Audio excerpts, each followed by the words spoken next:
Guys, like, nakakatuwa lang guys. Alam mong yung pailan-ilan lang yung ano mo guys. Benta mo araw-araw eh. Isa, dalawa, tatlo, hanggang doon lang yung araw-araw guys, yung benta ko sa TikTok. Pero ngayon pag tingin ko kasi hindi ako kumbaga, hindi ako nagbukas kahapon ng kita ko kahapon sa commission sa TikTok.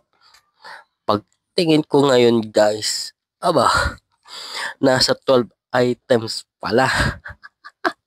Di ba guys, nakakatuwa lang kahit papaano umuusad. No? Di ba? Kaya ang sinasabi ko sa inyo guys, yun nga, laging mag-upload. Talagang may bibili at may bibili guys.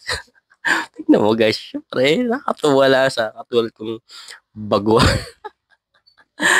12 item kahapon, no, di ba? Ang kapa. Di ba?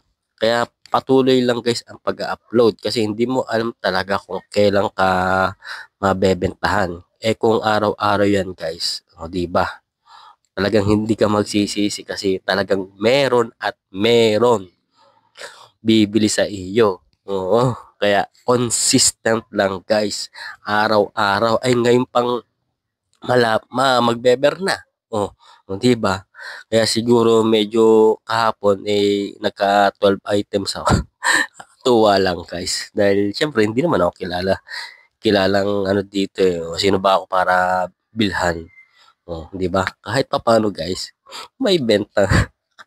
Ay, nakatuwa lang guys kaya guys sa mga baguang katulad ko na affiliate, magsipag kasi baka mamaya di natin alam, baka mamaya libo na pala yan, di ba? Pataas na lang pataas yung di natin inaasahan. Di ba yun lang guys. Salamat.